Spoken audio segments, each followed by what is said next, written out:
Several advanced pieces of US military equipment have reportedly fallen into the hands of the Chinese Communist Party. According to the whistleblower Zhao Jie, a former core employee of a Chinese defense industry contractor, the CCP has obtained a significant amount of US military gear from the Taliban through high-priced transactions, diplomatic negotiations, and direct cash payments. These acquisitions were then distributed to various military research institutes in China for reverse engineering. Zhao revealed that his company was commissioned by the Luoyang Dianguan Equipment Institute, also known as Institute 613, to replicate the laser sighting system used in the US military's CRAM defense system. This laser sighting device comprises 9 components and requires an extremely high level of precision. His team struggled for 4.5 months before barely managing to produce a prototype. Inside Institute 613, Zhao also saw wreckage from helicopters, fighter jet components, and even specialized parts from Western defense equipment. When he inquired about their origins, a supervisor casually explained, "These are all leftovers from the US and Western forces during the Afghanistan withdrawal, along with some Soviet-era equipment." The institute also housed a collection of damaged engine blades, appearing battered and worn. The CCP has a long-standing practice of scavenging Western military technology from discarded parts, even deploying personnel to conflict zones worldwide to retrieve military debris. These materials are transported back to China, assigned to various research institutes, and meticulously replicated. Any remaining materials are then used for broader domestic manufacturing. While there is little trace of these transactions online, China's diplomatic stance towards the Taliban has shifted since the group regained control of Afghanistan in 2021. In December 2023, the Taliban announced that China was the first country to formally accept an ambassador appointed by the administration. The following month, in January 2024, President Xi Jinping officially received the Taliban's envoy at the Great Hall of the People in Beijing. Zhao, who has now lived in the United States for 2 years, was deeply involved in China's military-industrial sector. Having begun programming CNC machine tools after middle school, he joined a private precision parts manufacturer in Luoyang at age 18. Despite being a private company, its contracts were exclusively for military projects. Over 13 years, Zhao worked his way up from the production line to deputy director of the technical department before being transferred to the marketing division. His role brought him into direct and indirect contact with many researchers, military representatives, and research institutes, including classified departments. He participated in major projects such as the Changhe Z-10 attack helicopter, the Chengdu J-20 stealth fighter, and the PL-series air-to-air missiles. During his tenure, he witnessed numerous shocking industry secrets. After moving to the US, Zhao frequently encountered Chinese expats who praised China's military advancements, citing the J-20 and recent claims of a 6th-generation fighter. He could only laugh, dismissing these perceptions as propaganda. Based on his extensive dealings with Institute 613, he asserts that China's military-industrial system is plagued by corruption, short-term thinking, and a lack of foundational technological innovation. The system thrives on reverse engineering and imitation, with leaders prioritizing quick profits and political achievements over genuine research and development.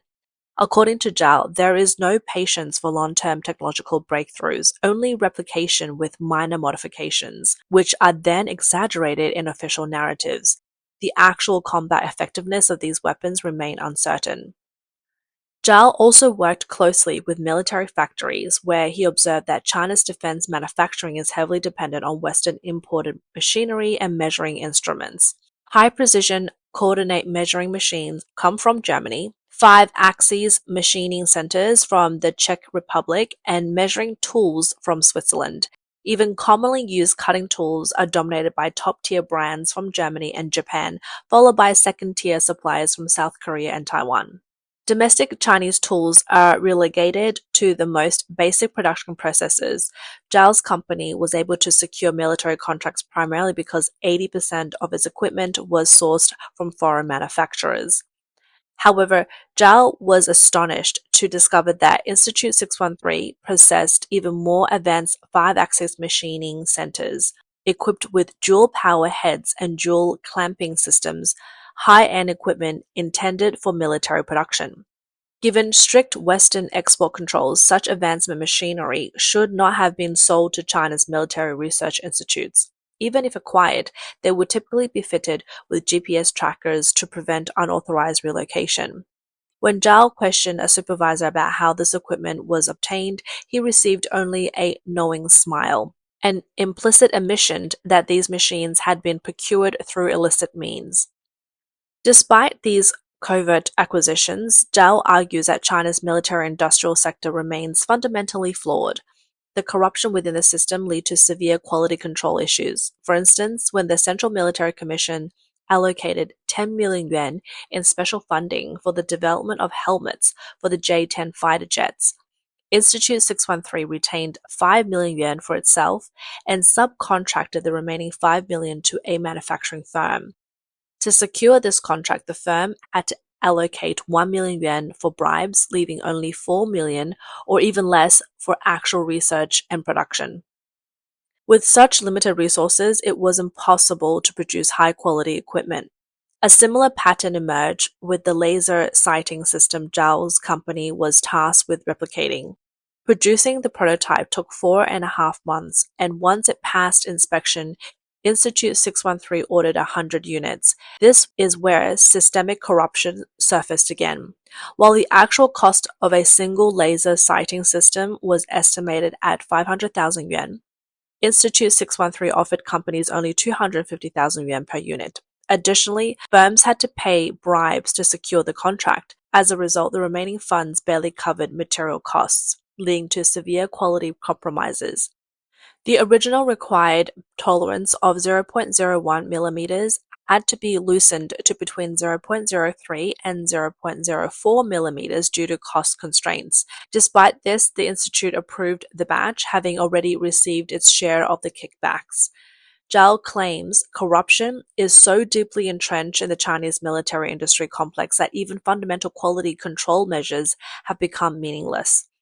He cited an alarming example involving a bolt for the Z-10 attack helicopter. A military research institute outsourced production of this bolt to a private firm, specifying that it needed to undergo a trenching process to achieve the required hardness. However, to cut costs, the company skipped this step. The resulting bolts appeared fine externally but failed to meet hardness specification. The Quality Control Department at Institute 613 never conducted proper testing and approved the defective bolts for installation. During a test flight in the summer of 2021, a helicopter equipped with these faulty bolts lost control and crashed. The incident was serious enough to warrant internal criticism, with photos of the wreckage circulated in company chat groups. Zhao's superiors attended a follow-up meeting where they were shown images of the helicopters crashing shortly after takeoff during training. Zhao spent a year and a half working in the marketing department, where he witnessed retired senior officials from Institute 613 placing their relatives into research positions. During holidays, his company was required to give large cash gifts to these connections, ranging from 80,000 to 150,000 yuan, yet it was still considered insufficient. While in office, these officials engage in even more questionable activities. Some established private companies resell military equipment. For example, a flow control valve bought abroad for 300,000 yuan will be intentionally damaged upon arrival and then reported as scrap. The scrapped equipment was sold at a minimal price to companies owned by their relatives, secretly repaired, and then resold to Institute 613 at nearly the original price. Zhao also spoke with a retired military representative, and what he learned left him stunned. This former official had been a high-ranking supervisor at Institute 613, responsible for overseeing project progress. However, rather than focusing on military development, he took pleasure in making people suffer. He deliberately assigned impossible tasks, forcing engineers and workers into grueling overtime until they reached exhaustion and despair. Watching them struggle and fail gave him a sense of satisfaction. Unlike others who sought wealth, luxury, or relationships, his primary obsession was wielding power over others. Zhao remarked that when those in leadership become corrupted by power, there is little hope for producing high-quality military equipment in China's defense industry. In reality, much of China's military arsenal, including the J-20 stealth fighter, the Liaoning, Shandong, and Fujian aircraft carriers, and even the so-called sixth-generation fighter, is more about showcasing strength than actual combat readiness. When faced with real warfare, corruption and inefficiency will likely lead to quick defeats. Zhao believes that the CCP system is unsustainable and will eventually collapse on its own. If Western sanctions precisely target critical sectors such as machine tools and raw materials, China's military industry would face an immediate crisis. The poor state of China's military equipment reflects its overall combat capability. Many insiders on YouTube have spoken out, comparing the corruption within the Chinese military to that of the Russian army, stating that no sector remains clean. Some whistleblowers even allege that counterfeit missiles, artillery shells, and bullets are widespread. According to Chinese military regulations, once ammunition is unsealed, it must be used within 15 to 60 days or to be scrapped. This is because modern high-tech ammunition is sensitive to moisture and oxidation, which can render it defective or even cause accidental detonation. However, in practice, large quantities of ammunition fail quality inspections and cannot be used in live fire exercises. Instead, they remain stored until military drills provide an opportunity for their disposal. As a result, the amount of live ammunition available for soldiers during training is extremely limited. A 2-year internal report revealed that 90% of Chinese soldiers fire fewer than 30 live rounds during their entire service, despite military standards requiring them to fire at least 1,000 rounds. Some artillery personnel reported fired only 10 to 20 shells throughout their service. With such limited training, the actual combat effectiveness of the Chinese military is highly questionable. In comparison, American civilian gun owners fire more rounds at shooting range annually than Chinese soldiers do over their entire service. This stark contrast raises concerns about China's ability to sustain military operations. Some may argue that China's J-20 fighter and the planned sixth-generation fighter demonstrate technological advancement. However, Zhao questions the sudden removal of Yang Wei, the chief designer of the J-20. Yang, along with fellow engineering Hao Zhaoping, reportedly opposed development of a sixth-generation fighter, arguing that China still faced major technological bottlenecks in engines and key materials. Their stance was deemed politically incorrect, leading to their dismissal in the fourth quarter of last year. Their replacements were leaders with strong political connections rather than engineering expertise. Many of them came from the Commercial Aircraft Corporation of China, the state-owned aerospace manufacturer responsible for the C919 passenger jet. Despite billions invested, the C919 still fails to meet commercial aviation standards, requiring extensive maintenance after just a few flights. While Boeing and Airbus aircraft operate multiple daily flights without issues, the C919 struggles to complete 2 flights before undergoing extensive servicing. Nonetheless, political loyalty secured these individuals top positions in China's aerospace industry, where they are now in charge of sixth-generation fighter development. By the end of last year, the J-20 and a Delta Wing aircraft were flown over Chengdu in a high-profile display, seemingly aimed at securing additional military funding. However, truly classified projects would not be so publicly showcased. The same day, on December 26, Chinese media, the Defense Times, posted an image of a ginkgo leaf on social media with the caption, "The ginkgo leaf have turned yellow. It looks like a leaf." The phrase is a homophone for stealth capabilities failing, suggesting that insiders were subtly acknowledging the aircraft's flaws. Should the project face scrutiny in the future, they could argue that warnings had been given all along. Beyond aviation, China's space industry faces similar challenges. The core transponder in Chinese satellites still rely on technology from Hughes, an American company, and must be indirectly acquired through France and Italy. This raises serious doubts about claims of independent innovation in China's satellite program. Looking at China's aircraft carriers, the Liaoning and Shandong were built using Soviet-era technology, yet they still suffer from frequent mechanical failures requiring months of maintenance after each deployment. The entirely domestically developed Fujian carrier faces even greater uncertainties. Maintaining an operational carrier fleet demands immense logistical resources, including provisions for thousands of personnel, significant fuel consumption, and regular live fire exercises. Corruption in military logistics further exacerbates these challenges, with reports of misappropriated funds and internal scandals involving high-ranking officers. Russia once boasted of its military prowess, only to reveal glaring weakness in actual combat.